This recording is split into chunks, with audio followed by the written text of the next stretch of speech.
Hello guys, welcome to a new video tutorial, and in this new video we are going to talk about first hop redundancy protocol, right? And there are three first hop redundancy protocols. One is HSRP, which is the one that we are going to talk about because it's the one that is being covered in the CCNA. Is the one in the CCNA exam, and VRRP, which is by IEEE, and HSRP is by Cisco, so you can only use it on Cisco devices. VRRP, you can use it for any device, so either Cisco, Juniper, HP, anything. And the other one is GLPP, which is another Cisco first hop redundancy protocol, and again it can only be used Cisco devices, just like HSRP. But in this video, like I said before, we are going to talk about HSRP, or Hot on Standby Routing Protocol. Okay, so this routing protocol is defined in the RFC 2281. Easy to remember. I don't think you need it for a CCNA. It's also it's owned by Cisco, like I said before, and this HSRP, the way it works is that you place it in groups. So the routers are placed in groups, and that creates a virtual router, which we're going to discuss later on. And one of the router will be the active router, and the other one is going to be on the standby router. So the active router is going to be the one handling all the traffic, and the standby is going to be the one is not going to get any traffic, but it's going to be in standby just in case the active router fails.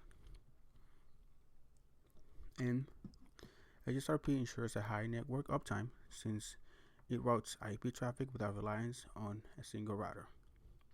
And there are two versions on HSRP, has two versions, and by default version 1 is the one configured. So if you have version 2, you have to tell the Cisco router that you want to use version 2. And on another video, we are going to talk about the difference between version 2 and version 1. Okay, so why do we need it? Why do we need HSRP? Well, HSRP allows host computers on the network to use multiple routers. So we are able to connect to multiple routers just in case one fails. Then the other one becomes the active router, and what that do is it maintains connectivity even if the first hop router fails. Okay, and the router on standby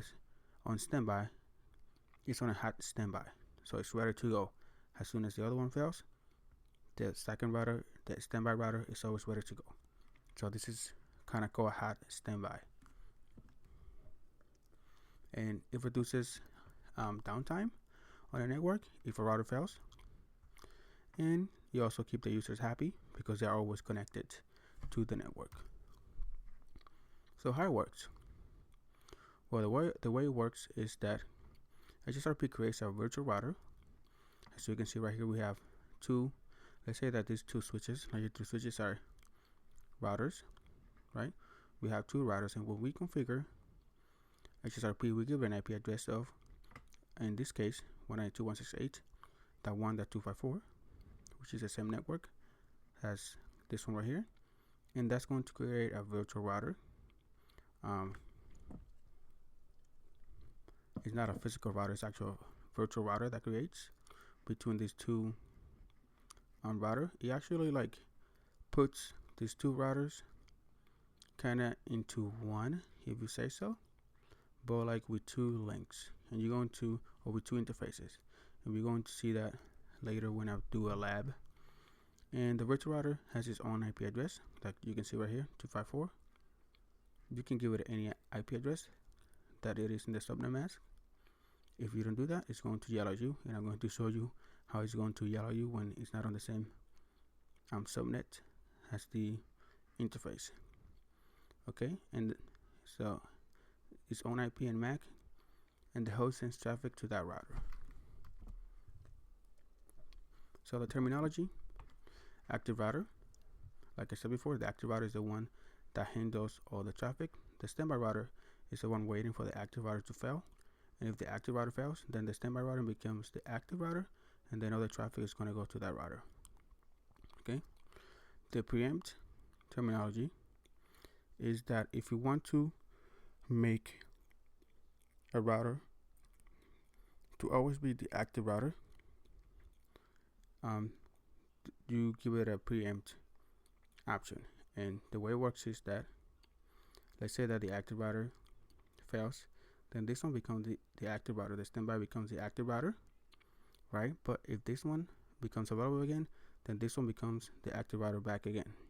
Okay, so it switches to active again instead of going to a standby.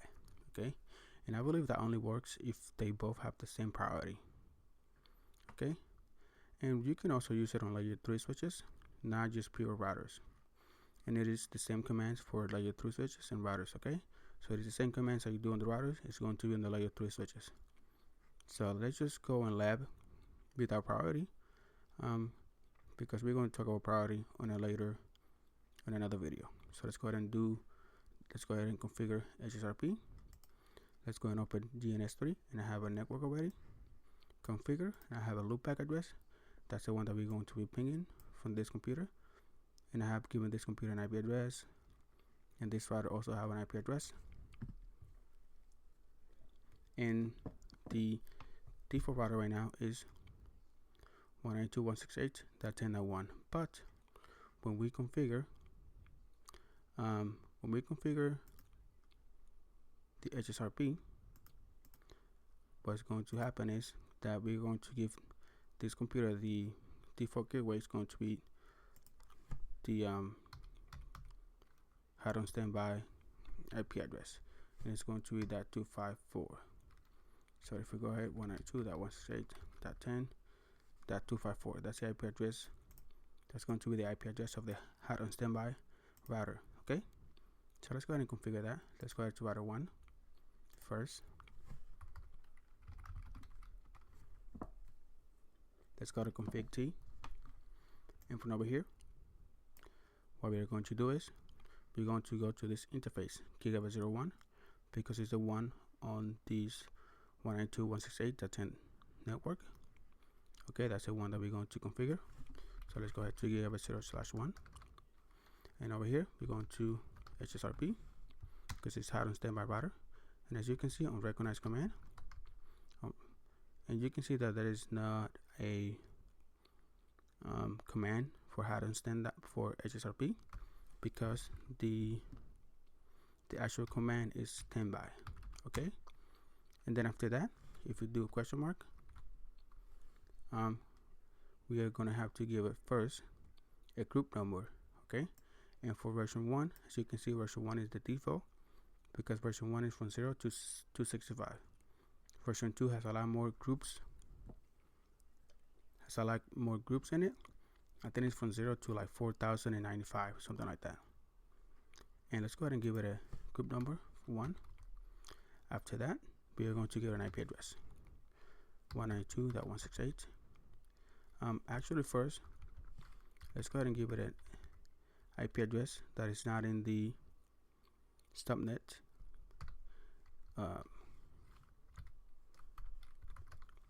And as you can see right here, it gives you a warning.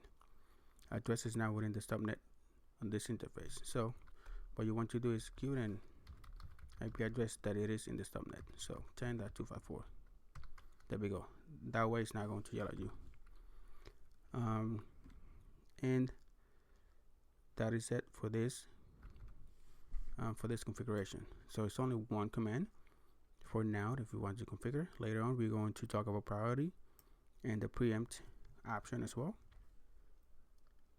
So we are going to go like this.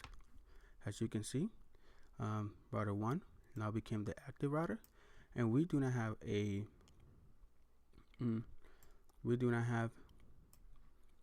standby router right now, because we have not configured router 2 to be on the same group number And for this to work, it needs to be on the same group number, and it also needs to have the same IP address. And we can test that over here. Interface gigabyte 0/0, because it's the one pointing, or is the one on this interface. Okay. Standby. And if we don't give it any group number, by default it's going to pick group number 0. Okay. And it needs to be on the same group number. If it's not on the same group number, it's not going to work. So let's give it a 1. And it also needs to have the same IP address. In other words, if it's not on the same IP address as this one, the 254, it's not going to work. So if you go 192.168.10. Let's say that 20.254. Let's say that you configure the wrong one. It gives you a warning that it's not on the same subnet. So let's go ahead and put it on the same subnet, but let's give it another IP address that is not the same as router 1, and it's going to yell at you again. It's saying that group 1 active routers virtual IP address is actually 192.168.10.254, and it's different to the locally configured address of this one. Okay, so that is telling you that it is a wrong IP address, and that you have to give it this one over here. And if you put in the correct IP address, then it's not going to yell at you. Let's give it a minute for it to send a hello message and all that, so it can be on the same IP address. Even though I don't know if it's going to give me another message. If you do show standby brief. Let's see the IP address. Okay, so it is still on standby. It didn't give me another message, but it still stayed on standby.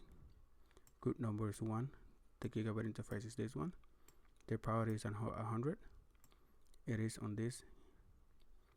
It's saying that the active interface is 192.168.10.1, which is correct, which is this one. The standby is locally, so we are the router on standby, as you can see right here by the state. And the virtual IP 192.168.10.254. Let's go ahead to router 1 and do the same command. Do show standby brief, and you can see over here it is configured on gigabyte 01. The group number is 1. The priority is 100, just the same as router 2. But since this one was configured first, this one is the active interface, or the active HSRP. And where is the active? Locally. So we are the actual active router. And where is the standby router? Standby router is on 192.168.10.2, which is this one right here. And the IP address for the virtual router is 192.168.10.254. So let's go ahead and configure this one, this computer, to have IP address 192.168.10.3/24. That's the way you configure on a GNS3 VPS or what is it called? Is it VPS? Yeah, VPCS. And then the default gateway, we have to give it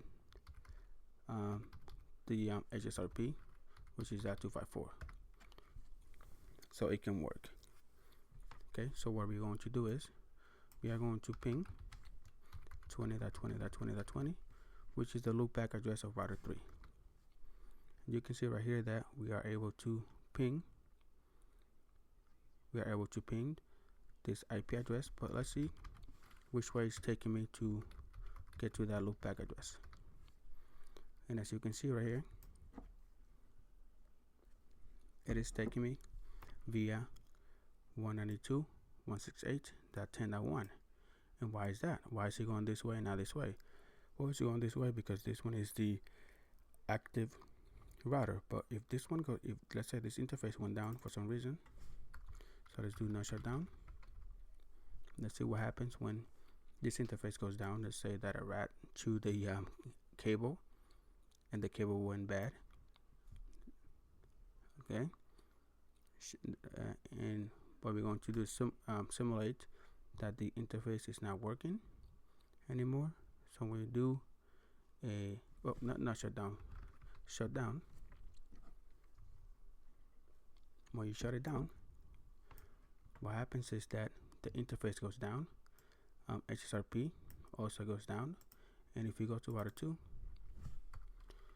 and we can do show standby brief, now you can see that this one became the active HSRP. So now all the traffic is going to go through router 2. So let's go ahead and now trace and see if it's actually going to router 2. There we go. You can see right here that it's going through router 2 now, because it's going through 192.168.10.2. right? It's going this way. But if this one becomes this one goes no shutdown, if this one becomes active again, what's going to happen is, let's give it a second. EIGRP came up because I have EIGRP running. Let's see what's going to happen on this router. This router should become on standby now. So if we do show standby brief, you're going to see that the state of this router is not on standby. Okay, before it used to be the active router, but now it's on standby because this one stayed active. Router 2 stayed active, and you can verify that by doing a trace. You see that it's going through router 2 at 10.2, but if this one goes down, this interface goes down, what's going to happen is that router 1 is going to become the active router again. Okay, so if you go to the PC and do a trace, now you can see that we're still able to ping 20.20.20, but it's sending it now through the 10.1 interface or IP address, which is router 1. Okay, and then if we do a not shutdown, router 2 is now going to become the standby, and router 1 is going to stay active. So if we do show IP, show standby brief again, it's still listening. It is listening. Let's try it again. It is the state now speak. Let's see if it becomes a standby. Here we go. Now, as you can see, it gave you the message that it is a standby. Okay, so that's how HSRP works.